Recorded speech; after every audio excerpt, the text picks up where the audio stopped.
Muy buen día para todos en esta mañana. Que el Señor continúe bendiciéndonos.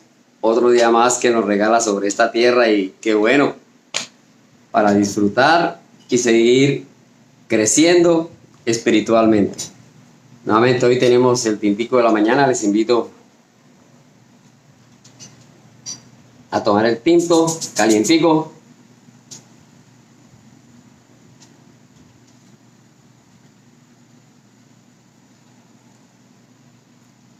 Bueno, hoy vamos a comenzar nuevamente cantando.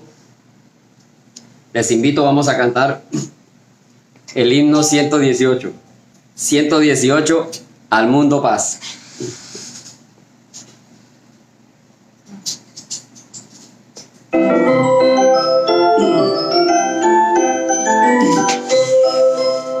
Al mundo paz nació Jesús, nació ya nuestro Rey. El corazón ya tiene luz y paz su santa grey, y paz su santa grey, y paz su santa grey. Al mundo paz, el Salvador en tierra reinará.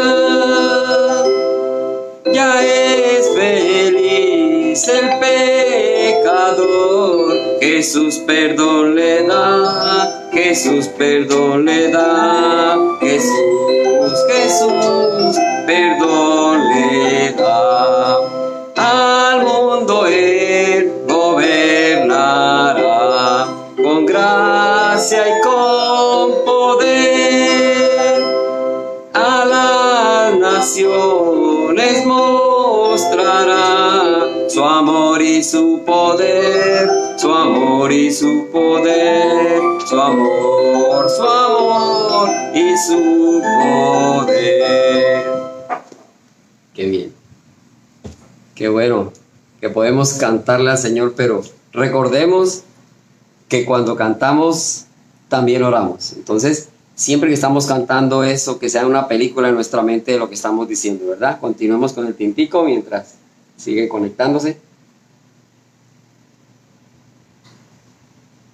Les invito, vamos a tener una palabra de oración. Hoy continuamos con las dispensaciones, estamos en la sexta dispensación, que es la gracia. Y de esta dispensación vamos a ver ya la tercera parte de esta sexta dispensación actual para nuestras vidas. Oremos. Bendito Dios y Padre Celestial, te damos gracias por tu amor y misericordia. Gracias por este día que nos das la oportunidad para seguir creciendo, aprendiendo, Señor, para darte la honra y la gloria. Gracias por la vida de nuestro Señor Jesucristo y por su gran obra en la cruz. Hoy ponemos en tus manos este momento, Señor, para que nos ilumines y nos ayudes a comprender el mensaje que nos traes en esta mañana. Gracias, bendito Dios, en el nombre de nuestro Señor Jesucristo. Amén. Bueno. Entonces, continuamos y ya estamos ya más en materia. Llegamos en la parte en que se habla del Apocalipsis de las iglesias. Entonces, en el Apocalipsis, la revelación que le hizo el Señor Jesús a Juan, ¿verdad? Lo miramos en el capítulo 1, versículo 1 dice: la revelación de Jesucristo que Dios le dio para manifestar a sus siervos las cosas que deben suceder pronto, y la declaró enviándola por medio de su ángel a su siervo Juan. Entonces, las cosas que van a suceder, y el Señor aquí se las dijo a Juan. Es todo el Apocalipsis realmente, ¿verdad? Combinado con todo lo que ya hemos visto a través de su palabra desde Génesis. Hoy vamos a estar un poquito hablando de las iglesias. Son 7 iglesias, ¿verdad? Vamos a verlas muy por encima, porque es un estudio muy profundo, muy grande, una por una, pero vemos las 7 iglesias que eran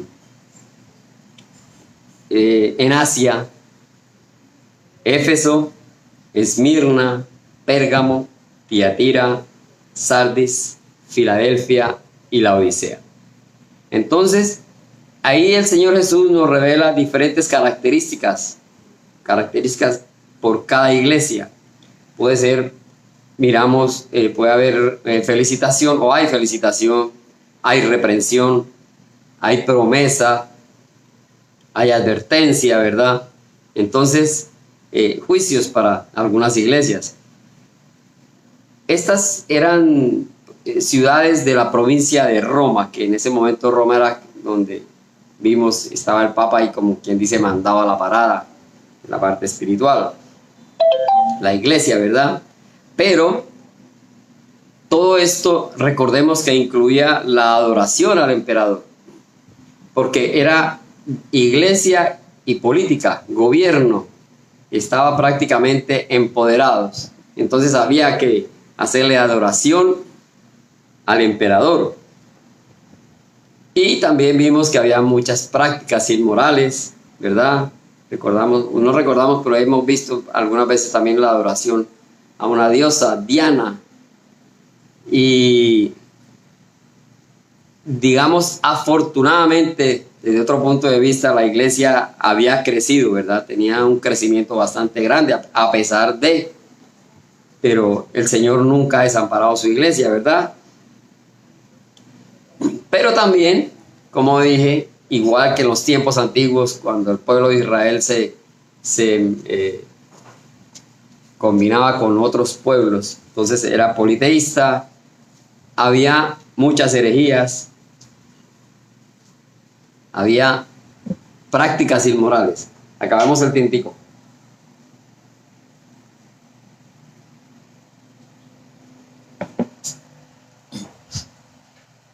Y en algunas iglesias, unas eran tolerantes, otras no, otras en realidad había una confrontación fuerte. Entonces, se puede a grosso modo destacar que había dos iglesias que eran buenas, otras dos malas, bueno, menos buenas. Pero es que había en el intermedio como tres regulares, ¿verdad? Dos buenas, dos malas y unas tres intermedias, más o menos así lo que. Entonces, estas iglesias o estos dos capítulos de Apocalipsis se pueden comparar con las iglesias de todo el mundo o con todos los grupos religiosos, por decirlo de otra manera, ¿verdad? Porque la iglesia somos todos, pero grupos religiosos, y se puede identificar fácilmente. Entonces, miramos que estas iglesias se pueden comparar literalmente con aquella época. O sea, habló en específico una por una de acuerdo a sus cualidades, de acuerdo a su comportamiento. Literal, le estaba hablando a cada una de ellas, ¿verdad? Entonces se describe perfectamente las condiciones. También hay la otra forma que la tomamos, que es hoy en día una aplicación a cualquiera, como dije, los grupos cristianos religiosos que se encuentran hoy en día. Se pueden aplicar porque hoy en día hay diversidad de cultos, diversidad de pensamientos, diversidad de interpretaciones de la Biblia, hay tanto. Entonces, en este momento serían estos 7 conceptos de iglesia se pueden aplicar a cualquiera en el mundo. Y como tercero, se ve como una visión consecutiva profética, que en cada carta va representando, ¿verdad?, el periodo de la cristiandad a través de todos los tiempos. Entonces, a pesar que esto es aceptado por algunos o no es aceptado por algunos, pero cada uno puede sacar deducciones, hay que leer bien el mensaje a cada iglesia y conocer bien cómo se comporta el mundo, y cada uno puede sacar sus propias conclusiones. Pero como dije, hay 3 opciones y prácticamente todas 3 son válidas, ¿verdad? Literal en aquella época, aplicable hoy a cualquiera de las iglesias, y es una consecución o un periodo consecutivo, ¿verdad?, de las iglesias a través de todos los periodos que se vio en que se vino a ver la cristiandad. Entonces, la primera iglesia que se habla, no voy a hablar en detalle de todas las iglesias porque son 7 y eso es un tema bastante intenso, ¿verdad?, bastante grande, pero es válido dentro de este tema, pues, tener algo de conocimiento, lectura de las 7 iglesias. Aparece primero la iglesia de Éfeso. Entonces, fue una época de decadencia al final de la edad apostólica en el siglo II. Es una iglesia encomiable porque habían dejado su primer amor, ¿verdad? Tenían arduo trabajo y tenía paciencia. Miremos en Apocalipsis 2:2, el mensaje a la iglesia de Éfeso 2:2 dice: yo conozco tus obras y tu arduo trabajo y paciencia, y que no puedes soportar a los malos, y has probado a los que se dicen ser apóstoles y no lo son, y los has hallado mentirosos. Podemos ver esto, esta es una iglesia que tenía sus cosas buenas, ¿verdad? Y no aprobaba todo. Pero dice esa palabra importante: has perdido, ¿verdad?, tu primer amor. Verso 5. Recuerda, por tanto, en el verso 4, perdón, pero tengo contra ti que has dejado tu primer amor. Recuerda, por tanto, de dónde has caído y arrepiéntete y haz las primeras obras. Así nos pasa a todos los humanos, individualmente. A veces nos enamoramos de algo, vemos algo. Y si hablamos del noviazgo, casi siempre pasa ese enamoramiento inicial, ¿verdad? La ilusión, el matrimonio. Y con el tiempo, desafortunadamente, a veces en algunos hogares se va perdiendo esto y se pierde ese primer amor. Entonces, esta iglesia la resalta porque dice que hubo arduo trabajo y hubo paciencia, y le hace una invitación. Bueno. Luego viene la iglesia de Esmirna. Es una época de persecución hacia los siglos 2 y 3. Una iglesia perseguida que se mantiene fiel a pesar de su pobreza, a pesar de su tribulación. Miremos ahí en Apocalipsis capítulo 2, versículo 9, en detalle. Esmirna dice: yo conozco tus obras y tu tribulación y tu pobreza, pero tú eres rico.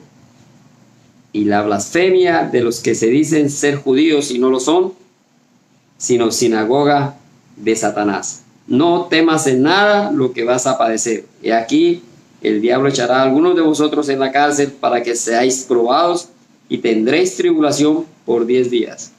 Sé fiel hasta la muerte y yo te daré la corona de vida. Una invitación que hace el Señor, ¿verdad? Y es para nosotros, la corona de vida.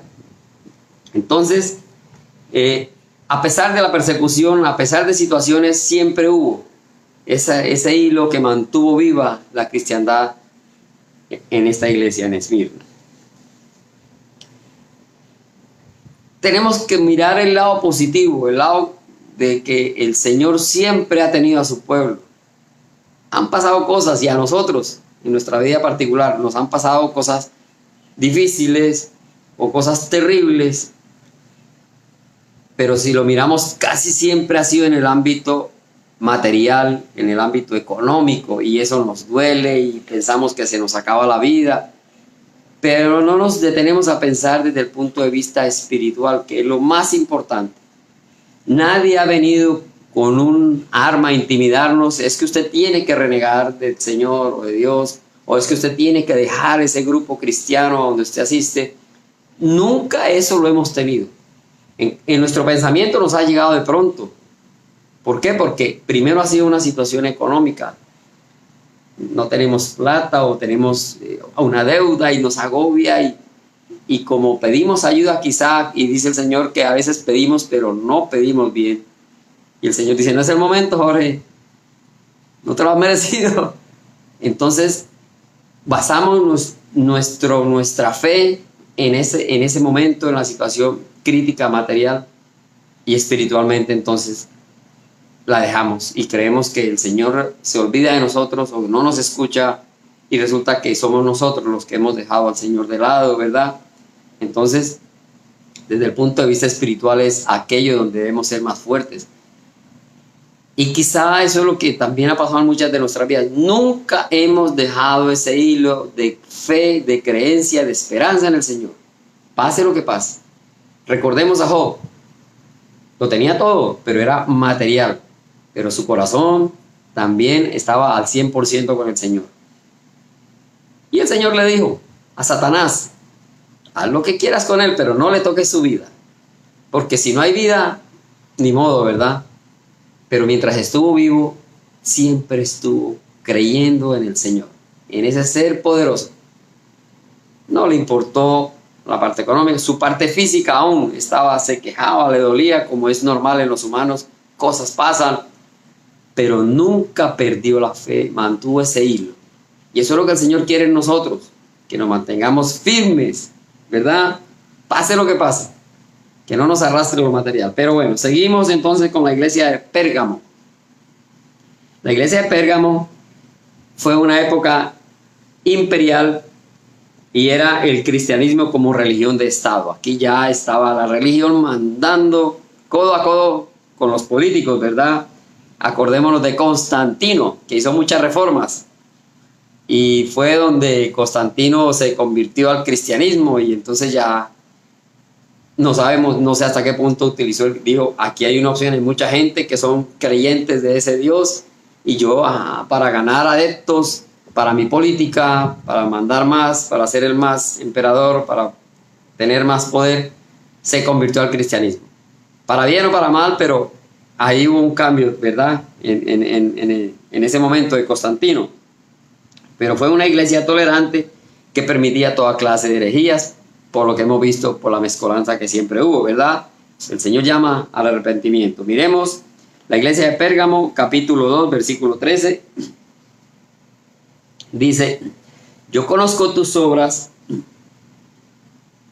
y dónde moras, donde está el trono de Satanás. Pero retienes mi nombre y no has negado mi fe, ni aun en los días en que Antipas, mi testigo fiel, fue muerto entre vosotros, donde mora Satanás. Entonces aquí lo dicho, ¿verdad? Aunque dice que tenía, su trono estaba con Satanás, ¿verdad? Yo sé dónde moras, en el trono de Satanás. A veces nos pasa así. Le damos el lado a Satanás y nos sentimos felices, tenemos el momento bien, el momento agradable, porque eso es lo que creemos. Y resulta que a Dios lo dejamos de lado, ¿verdad? Entonces aquí el Señor llama al arrepentimiento. En el verso 15 dice, 2:15, y también tienes a los que retienen la doctrina de los nicolaitas, la que yo aborrezco. Tenían otras doctrinas. Y también les recuerda un pasaje allá en el verso 14, dice, pero tengo unas pocas cosas contra ti, que tienes ahí a los que retienen la doctrina de Balaam, que enseñaba a Balac a poner tropiezo ante los hijos de Israel. Entonces vemos cómo el Señor muestra que Satanás está ahí tratando de poner su yugo y nosotros como fieles ovejitas obedeciéndole y dejándonos llevar por Satanás. Y el Señor entonces nos manda, arrepiéntete. Mira que no está perdida la batalla, pierdes una guerra, nos pasan situaciones, pero ahí estamos, ¿verdad?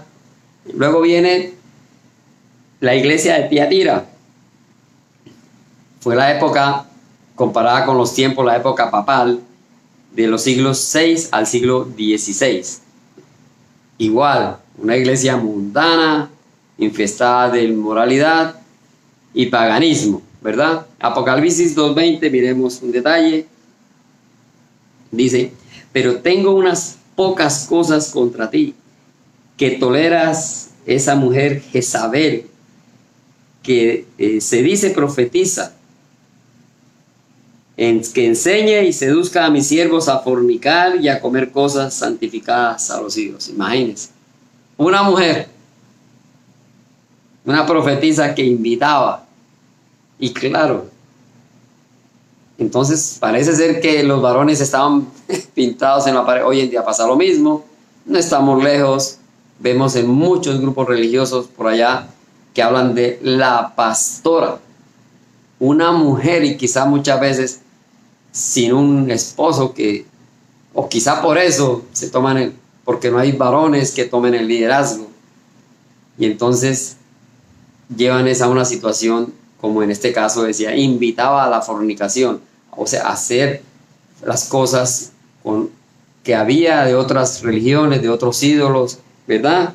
Que dice que invitaba a sacrificios de ídolos, más que todo se refiere a eso en la parte espiritual, hacer aquello que era contrario a la palabra de Dios. Y vemos que el Señor, dentro de su orden, dice, está la cabeza, el Señor Jesús, sigue el hombre, ¿verdad? Y luego la mujer, en un orden, para que haya orden en todas las cosas del Señor. No que haya machismo, como dicen algunos, ¿verdad? Sino que todo tiene su lugar.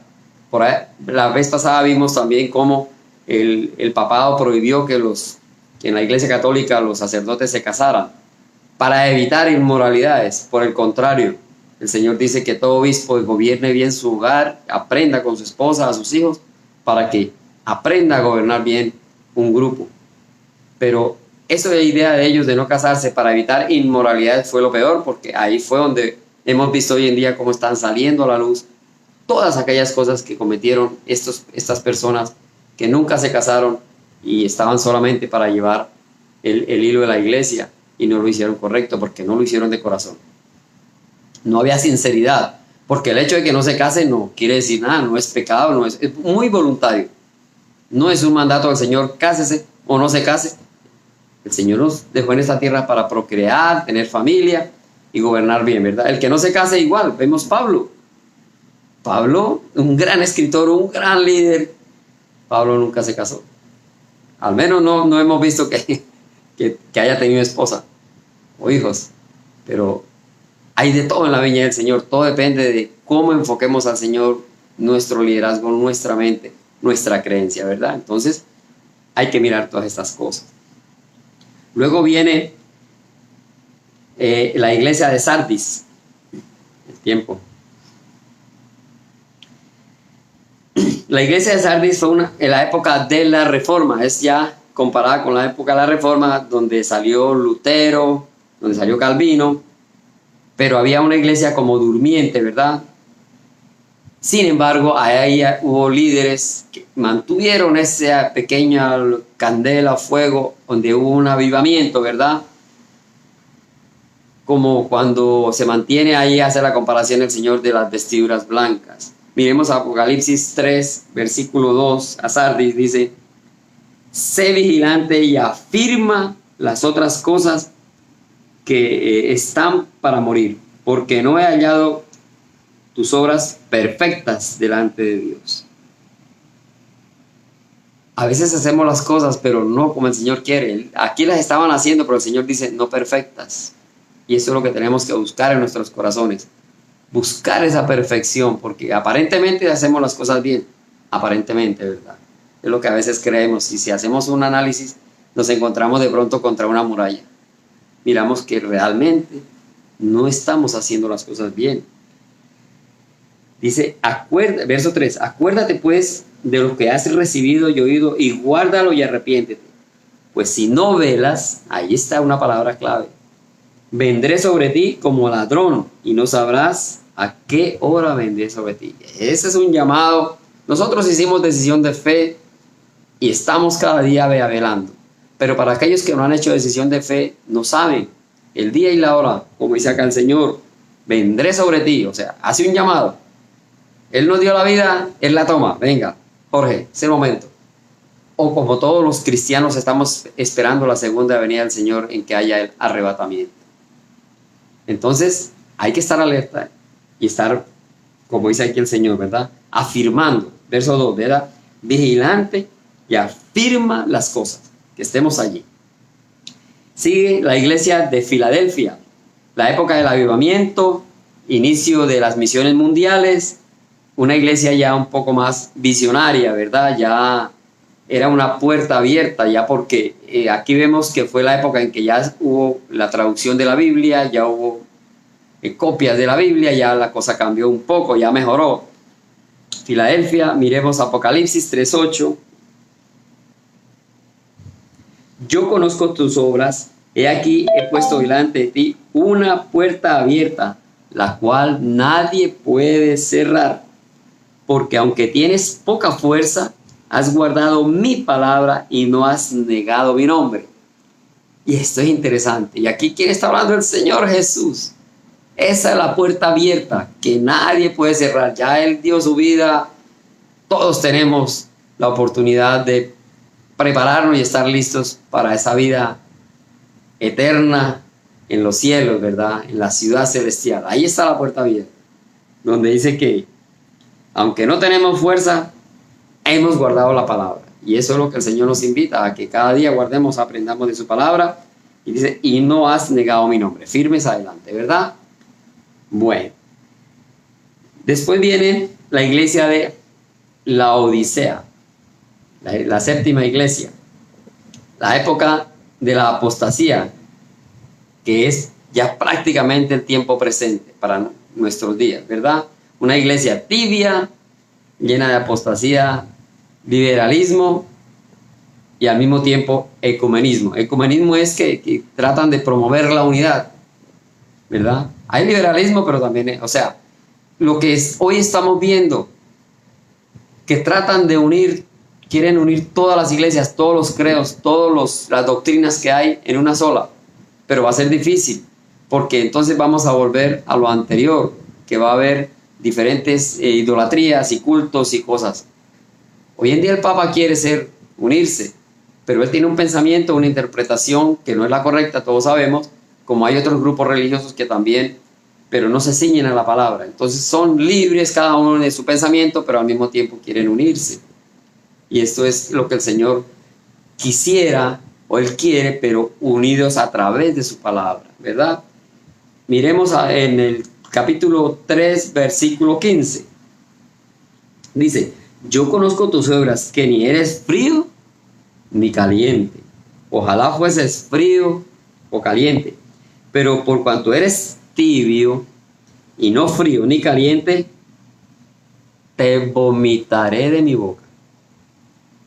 Porque tú dices, yo soy rico y me he enriquecido, y de ninguna cosa tengo necesidad, y no sabes que tú eres un desventurado, miserable, pobre, ciego y desnudo. Palabras fuertes que se asemejan más para nuestra época en la que estamos viviendo, ¿verdad? Que el Señor pues nos invita. Caramba, si vas a estar aquí, un verdadero cristiano, tienes que puede ser caliente o frío al 100%, pero no tibio, que estoy aquí y estoy allá, como las olas del mar, ¿verdad? ¿No? Pero también dice que nos creemos ricos, porque casi siempre nuestro pensamiento, como dije hace un rato, es material, económico, de, como se dice el dicho, cuánto tienes, cuánto vales, ¿verdad, amigo? Y eso realmente no es lo que importa al Señor. Entonces dice que no tenemos necesidad de nada. Claro, nos sentimos porque tenemos todo, ¿verdad? Gracias a Dios hoy, pues sí, tenemos casa, alimento, un trabajo, muchos un vehículo, y nos sentimos bien. Pero espiritualmente es lo que el Señor quiere.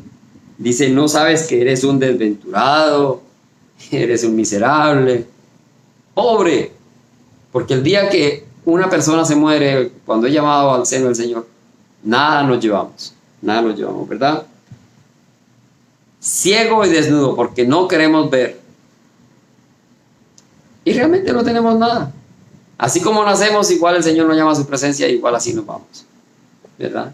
Entonces, la invitación para que cada día estemos creciendo, manteniéndonos firmes, miremos un poco más sobre las iglesias y nosotros seguiremos viendo sobre la dispensación de la gracia, que ya nos acercamos un poco más y vendrá después la séptima y última dispensación, pero todavía nos faltan cositas. Bueno, dejamos aquí, vamos a cantar otro himno, el himno 448, precisamente se llama La Iglesia Sin Mancha, 448.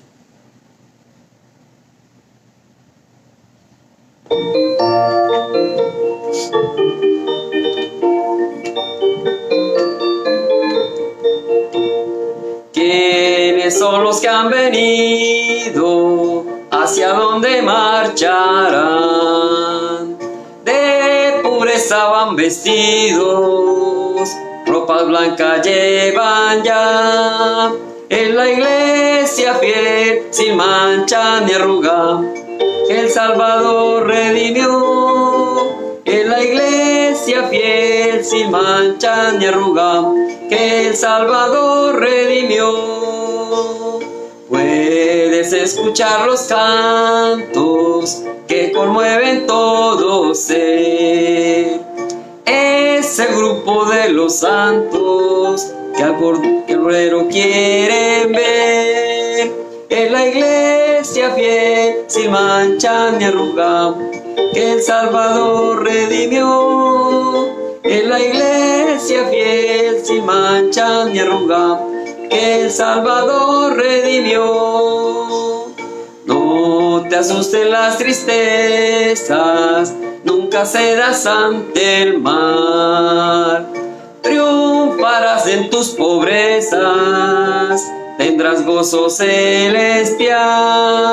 En la iglesia fiel, sin mancha ni arruga, que el Salvador redimió. En la iglesia fiel, sin mancha ni arruga, que el Salvador redimió.